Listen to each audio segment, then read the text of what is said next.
welcome to Book Club Preview. I'm Michael, and today we're looking at The Life of Pi, Chapter 7, 8, and 9.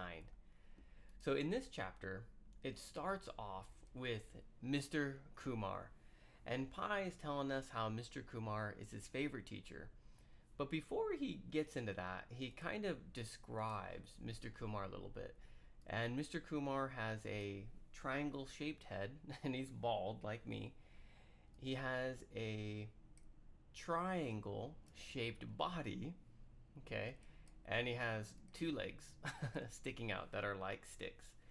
And this is kind of his shape, what he looks like. It looks kind of funny, but man, that's just kind of who he is and what he looks like.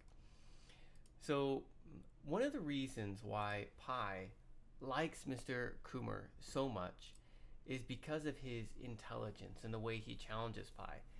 And eventually, Mr. Kumar is the one that the way he teaches biology and things is what inspires Pi to end up going to Toronto and studying biology. But the first time that Pi sees Mr. Kumar outside of school is at the zoo. And maybe Pi's in middle school and he's kind of seeing his teacher for the first time outside. And he's a little shy to go talk to him, but eventually he does. And Mr. Kumar is looking at the rhinos, and there's one rhino and it becomes friends with some goats, and then there's another rhino and they become like a herd, which is kind of fun, talking about rhinos being social animals.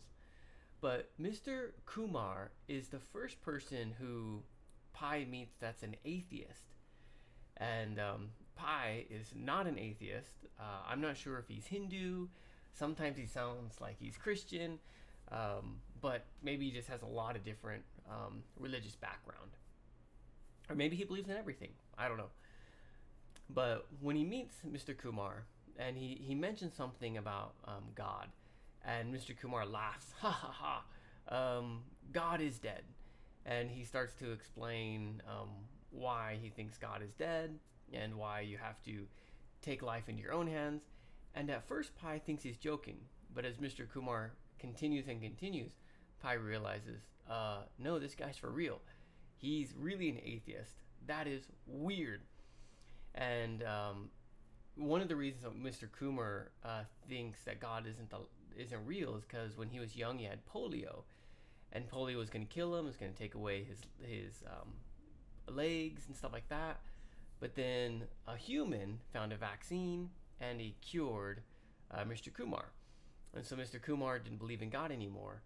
And Pi was like, oh my goodness, what is this crazy disease, polio, that could kill God inside of someone? So he's like, man, I hope I never catch this disease. But even though they have different beliefs, they still become a really good teacher and student relationship. And Pi really respects Mr. Kumar. A funny note, Pi says, man, I don't mind atheists. Like, everyone is going to doubt at some point in time. I don't mind different faiths that people believe in. That's cool. He said, what he really can't understand is agnostic. And that agnostic is someone who says, maybe there's a God. I don't know. And he says, man, that's just lazy. Like, find some choice. Goes on to chapter 8, Dangerous Humans. And I love a quote here. Actually, I should have this in our next area.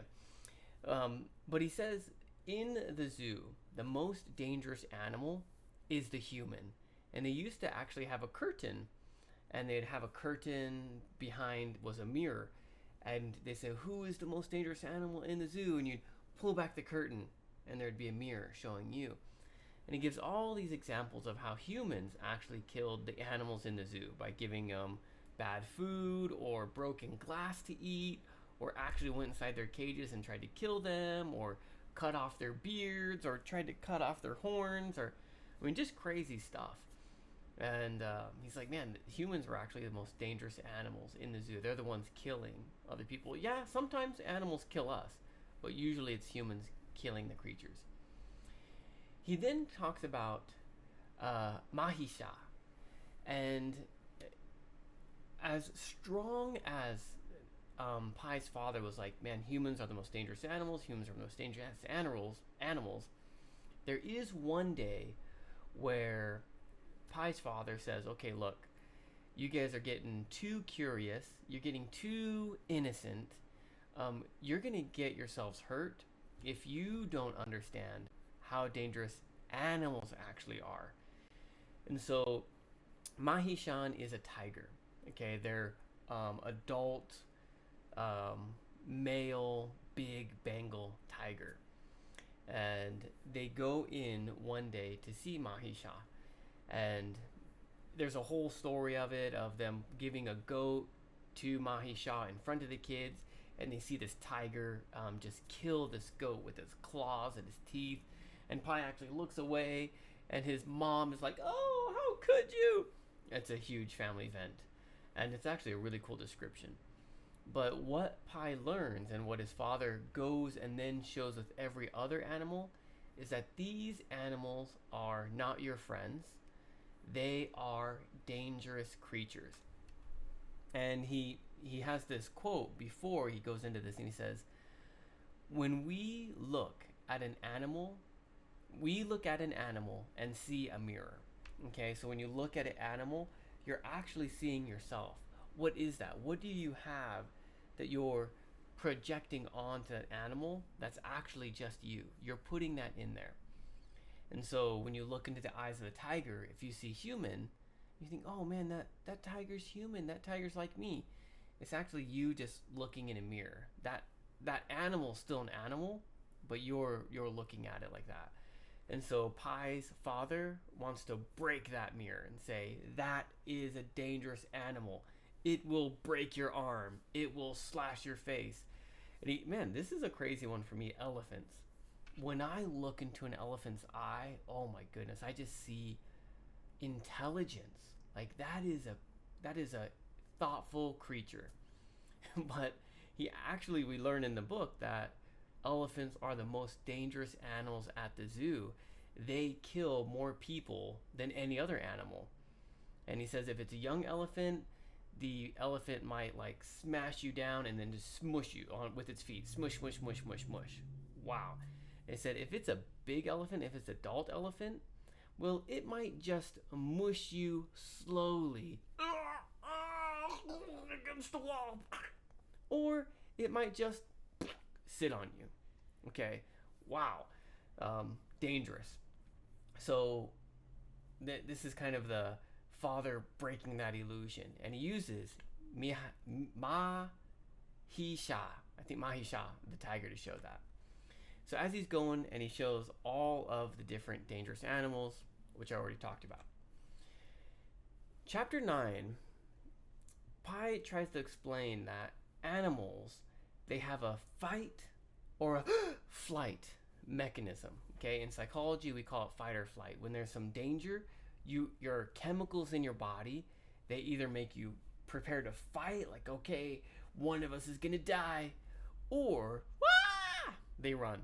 It's the same reaction, all the chemicals and everything in your body. It's just a choice that you make in your mind. Most animals, they want to fly, they want to flight, they want to run away. So each animal has like a safe distance that you can get close to it, and it'll just run away until it gets to that safe distance again. The problem with the zoo is you want to be close to the animal, but the animal wants to be away from you. And so how do they make that environment? We don't get into a lot of details in this chapter, I think more in chapter 10, but Pai's father was really creative on helping the animals feel safe and distant, but also allowing the humans to be close to be able to see them, which is pretty cool. A few vocabulary words here. Superstitious bosh. This is what Mr. Kumar says about religion. Superstitious is some belief that you think is from supernatural things. For example, maybe if a black cat walks past you, you think, oh, I'm gonna have bad luck. That's superstitious. Maybe if you find a 4-leaf clover, oh, I'm gonna have good luck. We call that superstitious. It's not really religion or faith. It's just this kind of thing that you think will happen. If you say, "Oh, I'm gonna get in a car accident today," then you'll get into a car accident. That's kind of another superstitious kind of thing. So Mr. Kumar says religion is superstitious. Bosh. Bosh is garbage or a joke or something worthless. Predatoriness. Predator is hunting, right? You are the one hunting. Predator and prey. So the predator is chasing the food. Prey is a food. So predatorness, the human predatorness, is the most dangerous thing. Indecencies. Now, this is a weird section, this paragraph, where Pi talks about like all the really weird things that humans do to animals, okay? And it's not just like hurting them, but they're like, oh man, that's really strange. These are indecencies. Decent means normal or polite. Indecent is not normal, not polite. So when we say indecent, it's usually has something to do with like appearance or even like sexually kind of things. Like, oh, that's indecent. Those two kids are kissing in public. Oh, that's indecent. Okay, something like that.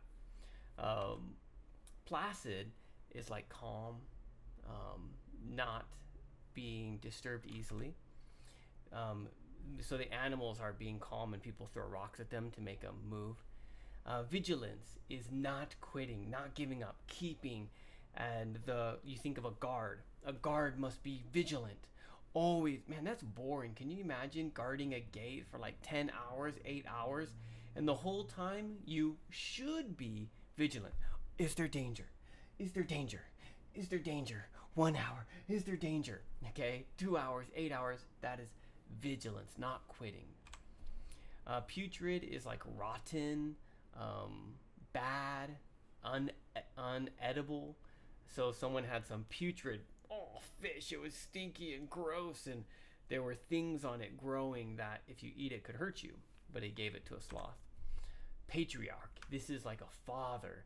So in the animal kingdom, or even in human society, there might be a grandfather that's kind of the leader of the children and the families.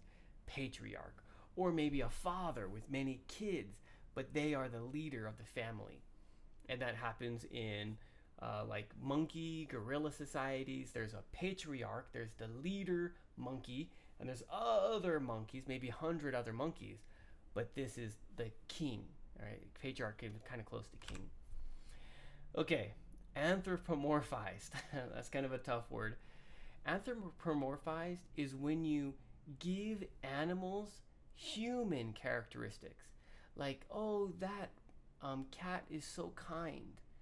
Well, is a cat kind, or is it actually just an animal, right? Oh, that animal is evil. Well, is that animal actually choosing to do something bad? Is it evil, or is it just an animal?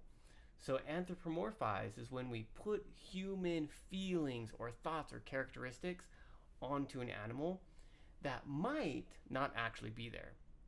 Okay, so some people actually believe that animals have feelings or have thoughts, and so they really see human things in the animal. But at the same time, we can put that on there. Like we see this picture of this tiger right here. Man, you look at that eyeball and you think, man, that guy just looks so friendly and nice. I just want to hug him. Well, maybe that's something you see in that animal. Dabbed. Dabbed is like, or dab is spelled differently. This is how do we pronounce it? Dab. There we go. Dab. Okay, a dab is light, and that's with like D-A-B. I'm gonna dab on some lipstick or something. Daub, okay, and this pronunciation daub is like to scoop up and pull out. So give me a daub of whipped cream on my pie. Okay, something like that.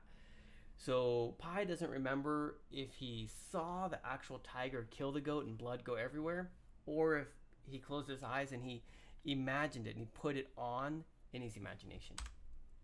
Okay, Let me end with a discussion question here. What do you see when you explore an animal's eyes?